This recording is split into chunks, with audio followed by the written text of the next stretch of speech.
وہ خاتون اللہ کے رسول کی بارگاہ میں عرض کی آقا مجھے مرگی کا مرض ہے، میرے لیے دعا کریں اللہ مجھے شفا عطا کرے۔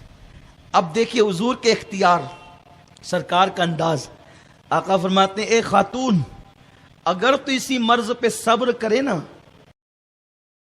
تو جنت دو۔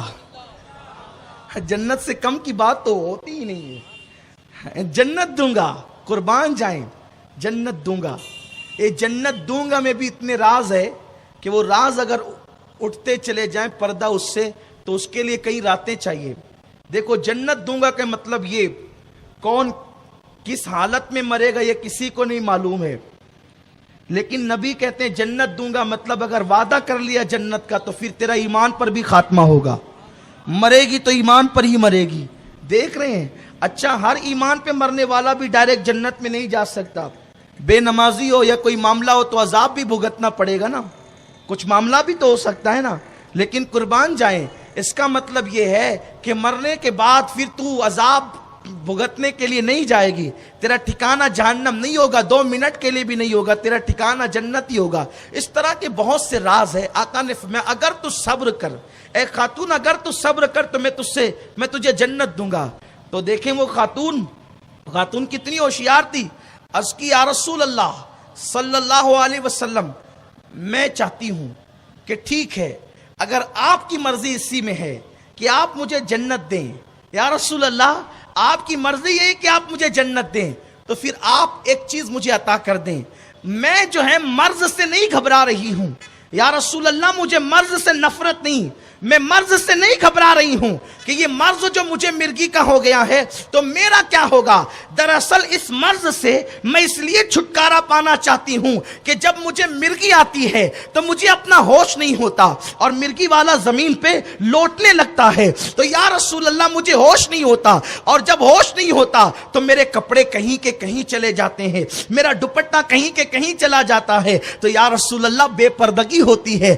آقا اگر آپ یہ چاہتے ہیں کہ میں مرگی کے مرض ہی میں رہوں اور مجھے اس کے بدلے جنت ملے تو یا رسول اللہ اتنا کرم فرما دیجئے کہ جب مجھے مرگی کا دورہ پڑے اور بے ہوشی کی کیفیت آ جائے تو یا رسول اللہ میرے کپڑے ادھر ادھر جب ہوں تو میرا دوپٹہ میرے جسم سے نہ ہٹے، وہ اپنی جگہ پہ قائم رہے تاکہ میں بے پردگی سے محفوظ رہوں۔ اللہ کے رسول نے فرمایا جا آج کے بعد جب تجھے مرگی آئے گی تو تجھے اللہ اتنا شعور مرگی میں بھی دے دے گا کہ تو پردے سے رہے گی اور بے پردگی نہیں ہو سکے گی۔ اس کے بعد اس خاتون کو جب بھی مرگی آئی تو اللہ تبارک و تعالیٰ نے مرگی میں بھی حبیب کے کہنے پر اس کو اتنا شعور دیا کہ اس کا دوپٹہ ادھر ادھر نہ ہو سکا، اور وہ حالت مرگی میں بھی اس حالت میں بھی اپنے آپ کو پردے میں رکھ سکی اور اپنی جسم کا تحفظ کر سکی۔ قوم کی بیٹیوں کے لیے پیغام ہے کہ اللہ اکبر، صحابیات اتنی باغیرت ہوتی تھی کہ اللہ کہ وہ مرگی کی حالت میں بھی اپنے تن سے اپنے دوپٹے کو جدا کرنا گوارا نہ کرتی تھی۔ خواتین اللہ اکبر، ان کی حیا کا یہ عالم تھا، ان کے پردے سے محبت کا یہ عالم تھا، اپنے جسم کو چھپانے سے اللہ اکبر ان کی غیرت کا یہ عالم تھا کہ وہ بے ہوشی کے عالم میں بھی اپنے آپ کو بے پردہ کرنا پسند نہیں کرتی تھی۔ میرے پیارے آقا صلی اللہ علیہ وسلم کے دیوانوں اندازہ لگاؤ کہ وہ بے ہوشی میں بھی پردہ چھوڑنا گوارا نہ کرے، وہ نیند میں بھی پردہ چھوڑنا گوارا نہ کرے، وہ بیماریوں میں بھی پردہ چھوڑنا گوارا نہ کرے۔ اے قوم کی بیٹیوں تمہیں کیا ہو گیا ہے، اے قوم کی بیٹیوں تمہارا کیا حال ہے کہ آج اللہ اکبر شادی کی تقریب میں چلی تو بے پردہ چلی، بارات میں بھی آج کل عورتوں کو نکلنے کا مزاج بن چکا ہے، پارکوں میں چلی تو بے پردہ چلی، بازاروں میں چلی تو بے پردہ چلی۔ اے خاتون جنت کی کنیزوں، اللہ کے رسول صلی اللہ علیہ وسلم فرماتے ہیں عورت اس وقت سب سے زیادہ اللہ کا قرب حاصل کر لیتی ہے جب وہ پردے کے اندر ہوتی ہے۔ اللہ آج مسلم محلوں کا حال یہ ہو چکا، عورتیں پانی بھر رہی ہے تو کمر میں دوپٹہ باندھ کر بھر رہی ہے، عورتوں کا حال یہ ہو چکا، فنکشن میں جا رہی ہے تو گلے میں دوپٹہ لٹکا کر کے جا رہی ہے. یاد رکھو. اور آج نوجوانوں کا حال بھی یہ ہے، نہ اپنے گھر کی عورتوں کو منع کریں، نہ اپنی بہنوں کو منع کریں، نہ اپنی بیوی کو منع کریں، بلکہ لوگوں کی کیفیت یہ ہو چکی، مولانا آج تو جدید دور ہے، ٹیکنالوجی کا دور ہے، آج تو فلموں کا دور ہے، اور آج تو ایسا دور ہے، آج تو ویسا دور ہے. یاد رکھو، مومن دور کے ساتھ نہیں چلتا، مومن دور کے دھارے کو اپنے مذہب کے مطابق تبدیل کر لیا کرتا ہے. کیا تمہیں نہیں پتا؟ اللہ اکبر. رسول پاک صلی اللہ علیہ وسلم کے مقدس زمانے کی خواتین کے پردے کے شوق کا عالم کیا تھا؟ اللہ اللہ. حضرت عاتقہ رضی اللہ تعالی عنہ، حضرت فاروق اعظم نے ان کو نکاح کا پیغام دیا، نکاح کا پیغام بھیجا. حضرت فاروق اعظم کو اس نے جواب دیا، عمر تم جیسے آدمی سے نکاح کون نہیں کرنا چاہے گا، لیکن بات یہ ہے کہ تم عورتوں کو آنے سے مسجد میں روک دیتے ہو، تم عورتوں کو مسجد میں آنے نہیں دیتے، اس لیے میں تمہارے ساتھ نکاح نہیں کرنا چاہتی. اگر آپ مجھ سے نکاح کرو گے تو ایک شرط پر، کہ جب تم سب کی عورتوں کو مسجد سے روک رہے ہو لیکن مجھے نہیں روکو گے، کیونکہ مجھے شوق ہے، اور شوق یہ ہے کہ میں ہر نماز مسجد میں ادا کروں. فاروق اعظم نے وعدہ کر لیا. وعدہ کرنے کے بعد دل میں ایک کھٹک سی ہوئی، سب کی بیویوں کو روک رہا ہوں لیکن خود کی بیوی کو روک نہیں پا رہا ہوں. وعدہ جو ہو گیا ہے، وعدہ خلافی نہیں ہو سکتی. اللہ اکبر. سوچو، غور کرو. فاروق اعظم کو وعدے کا اتنا خیال ہے کہ اپنی بیوی سے کیا ہوا وعدہ نہیں توڑتے. آج کل تو ہم اپنی بیویوں سے 1000 وعدے کرتے ہیں، لیکن کیا ہم اسے وفا کرتے؟ آقا کریم صلی اللہ علیہ وسلم فرماتے شہید کا سب معاف ہو جائے گا لیکن وعدہ اور قرض معاف نہیں ہوگا. بیوی نے کہا ایک کام کرے نا، چوڑیاں لا دے. ٹھیک ہے ابھی آتا ہوں، لے آتا ہوں. وہ ابھی ختم ہی نہیں ہوتا. ایسا بھی کچھ لوگ کرتے ہیں، تہوار کا موقع یہ چاہیے، ٹھیک ہے آ جائے گا، آتا ہی نہیں. وعدہ کرو تو وفا کرو، اس لیے کہ وعدہ اور قرض شہید کا بھی معاف نہیں ہوتا. حضرت فاروق اعظم نے وعدہ کیا بیوی سے کہ مسجد سے نہیں روکیں گے. توڑنا نہیں چاہتے، منع کروں گا تو وعدہ ٹوٹے گا، کیونکہ مومن کی شان ہے وہ وعدہ کرے تو وفا کرے. مومن وعدے کو وفا کرتا ہے، مومن کی پہچان یہ. آج کل نمازیں لوگ پڑھتے ہیں اور سمجھتے ہیں کہ پورا دین یہی ہے، اور وعدے اتنے خلاف کرتے ہیں. اللہ اکبر. کیا کہا جائے، باتوں پہ باتیں نکلتی ہے. اللہ اللہ. وعدہ کیا چیز ہے؟ وعدہ کیا چیز ہے؟ حضور سید عالم صلی اللہ علیہ وسلم کو ایک شخص نے کہا اے محمد آپ رکے، میں ابھی آتا ہوں. اور حضور نے وعدہ کیا رکنے کا. 3 دن تک وہ بندہ نہیں آیا، حضور وہیں موجود رہے. اللہ کے حبیب صلی اللہ علیہ وسلم وہیں موجود رہے. اس بندے کو ایک کام سے پھر بازار آنا تھا، وہ آیا تو حضور نے دیکھ کے بولا ادھر آ. کہا تو وعدہ کر کے گیا تھا کہ میں آتا ہوں، میں نے وعدہ کر لیا تھا کہ رکوں گا، تو میں تیرے لیے 3 دن سے یہاں رکا ہوا ہوں اور تو آیا نہیں. اس نے کہا میں تو بھول گیا تھا. اللہ کے حبیب صلی اللہ علیہ وسلم نے اس سے زیادہ کچھ نہیں کہا، بس اتنا کہا اے شخص تو نے مجھے مشقت میں ڈال دیا.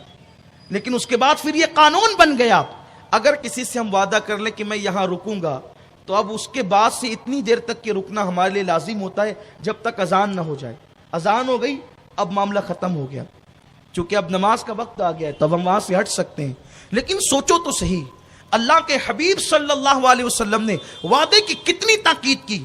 اگر مسلمان تاجر، مسلمان قوم، مسلمان عورتیں، مسلمان بچے، مسلمان نوجوان وعدے کے وفا کرنے والے ہو جائیں، اور مومن ہی وعدے کو وفا کرتا ہے، اللہ اکبر، تو دنیا ہم پہ اعتماد کرے گی. آج لوگوں کا اعتماد اٹھ چکا ہے، اعتماد ٹوٹ چکا ہے. ہم بار بار وعدہ کرتے فلاں مقام پہ آئیں گے، فلاں کام کریں گے، لیکن کتنے وعدے کو توڑنا ہی نہیں گیا. الا ماشاءاللہ لوگوں کو کوئی گناہ ہی نہیں لگتا کہ میں نے وعدہ توڑا ہے. لیکن سوچو سیدنا فاروق اعظم اپنی بیوی سے کیا ہوا وعدہ نہیں توڑتے، لیکن دل میں کھٹک ہے، سوچ رہے ہیں کہ اگر منع کروں تو وعدہ ٹوٹتا ہے اور نہ منع کروں تو یہ بدعملی ہوتی ہے، بے عملی ہوتی ہے. لما تقولون ما لا تفعلون، وہ کیوں کہتے ہو جس پر تم خود عمل نہیں کرتے. سب کی بیویوں کو منع کرتا ہوں، اپنی بیوی کو نہ روک سکوں. تو آپ نے ایک تدبیر سوچی کہ چونکہ جناب عاتقہ کو بہت خیال تھا اپنی آبرو کی حفاظت کا، اپنی عزت کی حفاظت کا. تو جناب آتکا نماز کے لیے، فجر کی نماز کے لیے یا عشاء کی نماز کے لیے اندھیرے میں نکل رہی تھی. آپ اپنے سر پہ کمبل ڈال کر ایک درخت کے پیچھے چھپ گئے، اور چھپنے کے بعد جو ہے جناب آتکا رضی اللہ تعالی عنہ کو جب وہ اپنی دھن میں آ رہی تھی مسجد کی طرف، تو حضرت آتکا کو حضرت فاروق اعظم نے، چونکہ آپ چھپے ہوئے تھے کمبل ڈال کر، ایک زوردار تماچا سر پہ رکھ دیا. چونکہ وہ شوہر تھے، ان کو حق تھا سر پہ ہاتھ رکھنے کا، سر پہ جو ہے وہ تماچا رکھنے کا. تو جناب عمر ابن خطاب نے جیسے سر پہ رکھا، آتکا فوراً جو ہے وہ بے چین ہو گئی، اور جناب آتکا نے جو ہے وہ فوراً کہا انا للہ و انا الیہ راجعون.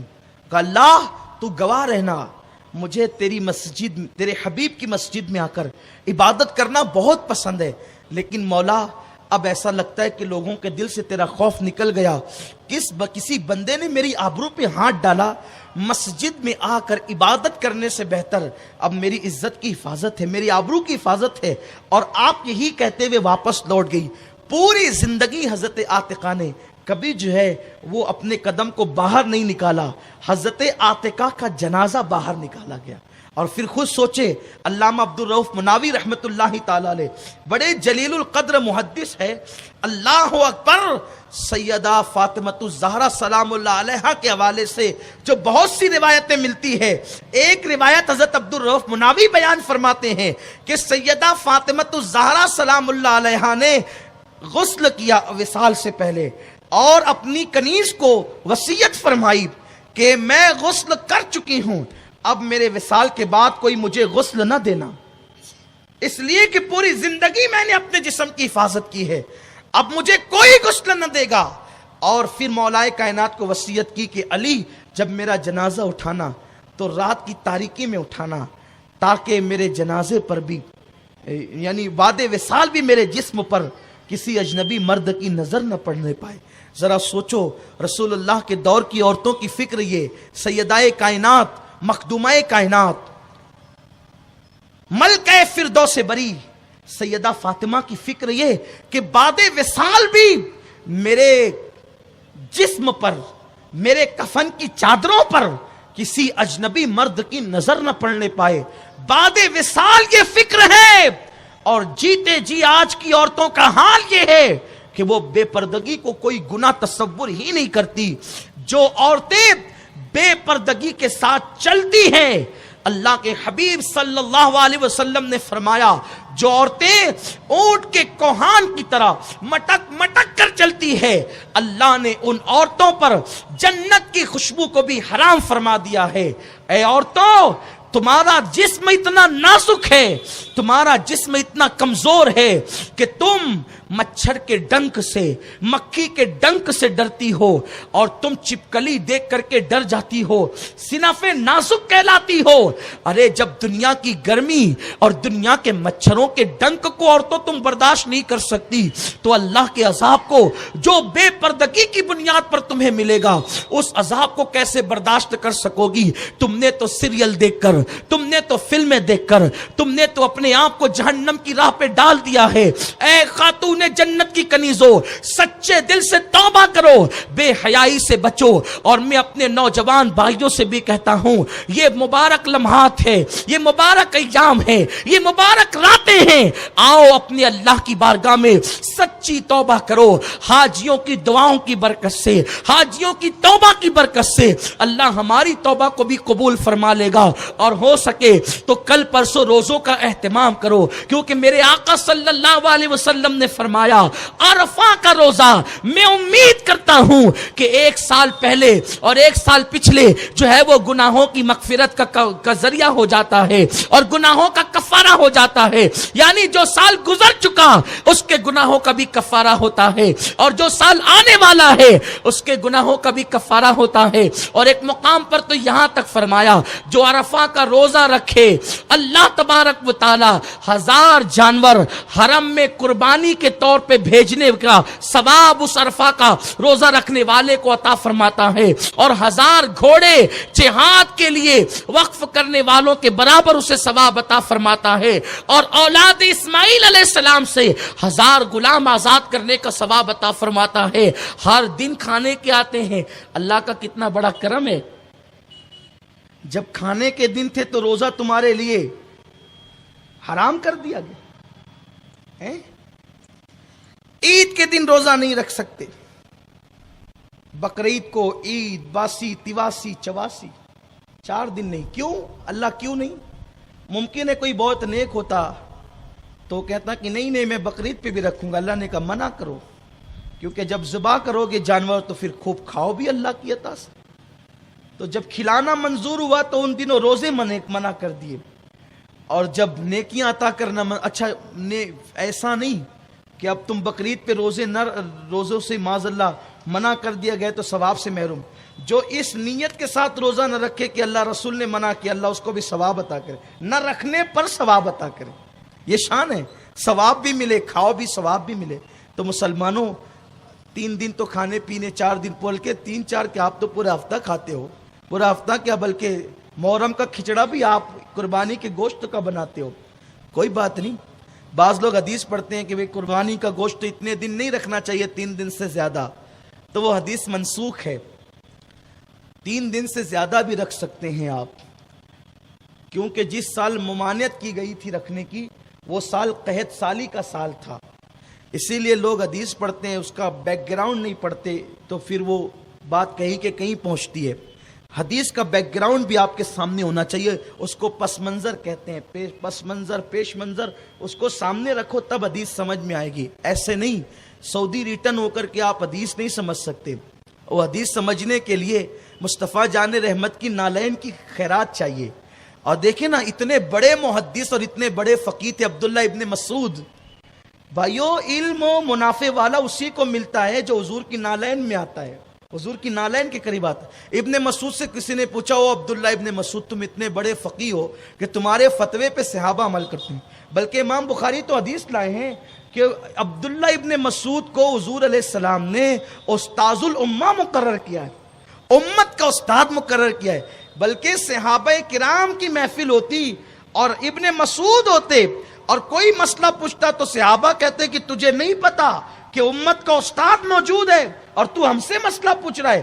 بلکہ مولا علی نے خود ایک مرتبہ فرمایا کہ لوگوں، جب عبداللہ ابن مسعود موجود رہا کرے تو اس کی موجودگی میں کسی اور سے مسئلہ مت پوچھا کرو۔ امت کا استاد بنایا حضور نے کسے؟ ابن مسعود کو۔ ابن مسعود سے پوچھو، ابن مسعود کون کون سی کتاب پڑھ کے علامہ بنے ہو؟ عبداللہ ابن مسعود کہتے ہیں میں تو چوڑی چوڑی آستین کے کپڑے سلاتا تھا اور حضور کے پیچھے پیچھے گھومتا رہتا تھا۔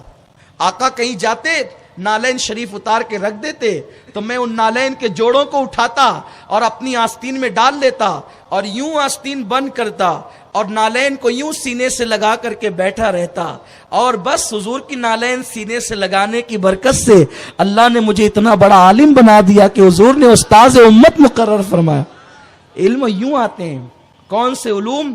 وہ جو جنت کی طرف لے جاتے ہیں، ورنہ ابلیس بھی تو پھر معلم الملائکہ ہے، وہ علم جہنم کی طرف لے جاتا ہے، یہ علم جنت کی طرف لے جاتا ہے۔ جو نالین مصطفیٰ کی خیرات میں آتا ہے، علم انسان کو انسان بنا دیتا ہے، علم بے مایا کو سلطان بنا دیتا ہے۔ علم اللہ جسے دے اسے عشق رسول و ایمان بھی دے، ورنہ یہ وہ ہے جو شیطان بنا دیتا ہے۔ اللہ توفیق عطا فرمائے۔ تو میں امید کرتا ہوں کہ آپ روزوں کا اہتمام بھی کرو گے، اور بقرعید کے موقع پر جو ہے اللہ تعالیٰ نے توفیق دی تو قربانیاں بھی کرو، حالات کا مقابلہ کرو۔ حالات سے تنگ آ کر یہ فیصلہ نہیں کرنا کہ ہم اب قربانی نہیں کریں گے اور صدقہ دے دیں گے۔ دیکھو، قربانی کے دنوں میں قربانی کا مد مقابل کچھ نہیں۔ حضور علیہ السلام نے فرمایا کہ بکری پر کرو، بچڑے پر کرو، یہ سب ہے نا۔ تو اگر آج آپ کے حالات ایسے ہیں کہ آپ بچڑے پہ نہیں کر سکتے تو بچڑے ہی کی نسل، بچڑے ہی کی قسم بھینس ہے، آپ پڑوے پر کریں، بھینس پہ کریں۔ تو اللہ اس پر بھی آپ کو وہی ثواب دے گا جو بچڑے پر کرنے کا ثواب ہے. ایسا نہیں کہ ثواب کم ہو جائے گا، ثواب میں کمی آ جائے گی، ایسا کچھ نہیں ہے. لیکن امن و امان قائم رکھیے، اور ملک کے امن کو کوئی خطرہ نہیں ہونا چاہیے، کیونکہ ہمارا مذہب اسلام ہے، امن کا مذہب ہے. ٹھیک ہے، اگر وقت کا نمرود شریر ہے تو پھر ابراہیم کو صبر کرنا چاہیے. بے خطر کود پڑا آتش نمرود میں عشق، عقل ہے محو تماشائے لبے بام، ابھی حکومتیں بدلتی رہتی ہے، اللہ کا قانون نہیں بدلتا. اللہ کا جو قانون ہے وہ ہے. آپ حضرات شریعت مطالعہ کے حدود میں رہ کر اور ملک کے قانون کی حد میں رہ کر قربانیاں انجام دیں. دل برداشتہ نہ ہو، دل چھوٹا نہ کریں. ایسے حالات پہلے بھی آئے ہیں، اب بھی آ رہے ہیں، تو ہمیں چاہیے کہ ہم ملک کے امن و امان کا خیال کرتے ہوئے اپنے اللہ نے جو ہمیں احکامات دیے ہیں اس پر عمل بھی کریں، اور انشاءاللہ تعالی اللہ آسانیاں پیدا فرمائے گا، بہتر فرمائے گا، اور آپ کے لیے کوئی خیر کی راہ نکلے گی. لیکن بس یہی ہے، ہو لپاڑ شور شرابہ اور تہوار کو شریعت کی حدود توڑ کر کے منانا اسلام اس کی اجازت نہیں دیتا. اللہ تبارک و تعالی توفیق دے. غریب بستیوں میں اگر اللہ نے آپ کو نوازا ہے تو گوشت تقسیم کریں، لیکن غریب بستیوں کے ساتھ ساتھ ایسا بھی ہوتا ہے کہ سارے مسلمانوں کی توجہ غریب بستیوں کی طرف ہو جاتی ہے، اور جو شہر کے اندر غریب بستے ہیں ان کی طرف لوگوں کی توجہ نہیں رہتی ہے. تو یہ بھی مسائل ہو جاتے ہیں. تو رشتہ داروں کا بھی خیال کریں، غریبوں کا بھی خیال کریں، اور یہ بات ذہن سے نکال دے کہ ہمیں قربانی نہیں کرنا ہے، ہمیں صدقہ دے دینا ہے. اللہ کے رسول صلی اللہ علیہ وسلم فرماتے ہیں کہ قربانی کے دنوں میں اللہ کو قربانی سے بڑھ کر کوئی عمل پسند ہی نہیں ہے. اس کی روشنی میں ہم یہ کہہ سکتے ہیں، بلکہ بزرگوں نے لکھا ہے، اگر قربانی کے دنوں میں انسان قربانی کی رقم سے احد پہاڑ کے برابر سونا بھی خیرات کر دے تو بھی اس کو وہ ثواب نہیں ملے گا جو ثواب قربانی پہ ملا کرتا ہے. اس لیے اللہ تعالیٰ نے جو قانون دیا ہے وہ ایک پھول کی طرح ہے، اور ہر گل کی خوشبو الگ الگ ہوتی ہے. تو حضور کی شریعت بھی جو ہے وہ مختلف عبادتوں کا گلدستہ ہے. جو رنگ حج میں ہے وہ زکوٰۃ میں نہیں، جو رنگ زکوٰۃ میں ہے وہ روزہ میں نہیں، جو روزہ میں ہے وہ قربانی میں نہیں، جو قربانی میں ہے وہ دوسری عبادتوں میں نہیں. ہر عبادت کی لذت الگ الگ ہے، جدا جدا ہے. اس لیے میری گزارش ہے جو لوگ مالک نصاب ہے، صاحب نصاب ہے، ان سے کہ وہ لوگ قربانی کریں. اور کسی مجبوری کے تحت کہ پیسہ نہیں ہے یا کوئی تنگ دستی ہے، صاحب نصاب ہو کر بھی قربانی نہیں کر سکتے تو وہ لوگ حصے والی قربانیوں میں شریک ہو. اور آج کل تو سونے چاندی کا بھاؤ گر چکا ہے، اس لیے اب بہت کم پر نصاب کی رقم بن رہی ہے. تو زکوٰۃ میں نصاب کے لیے یہ ہوتا ہے، زکوٰۃ فرض ہونے کے لیے کہ نصاب پر پورا سال گزر جائے تو تب زکوٰۃ دینی ہوتی ہے. لیکن قربانی کا مسئلہ یہ ہے کہ وہاں سال گزرنے کا مسئلہ نہیں ہوتا، بلکہ آج ہی آپ اگر مالک نصاب بن گئے اور یہ قربانی کے ایام ہے تب بھی آپ کو قربانی کرنی ہوتی ہے. اس لیے ان سارے مسائل کا خیال رکھیں. علماء حق، علماء اہل سنت سے آپ مسائل پوچھیں اور پوچھ کر کے اس پہ عمل کریں. اللہ تعالیٰ مجھے آپ سب کو توفیق عطا فرمائیں. دوران گفتگو اگر کوئی غلطی ہو گئی ہو اپنے حبیب مختار کائنات صلی اللہ علیہ وآلہ وسلم کے صدقہ و طفیل اللہ معاف فرمائیں.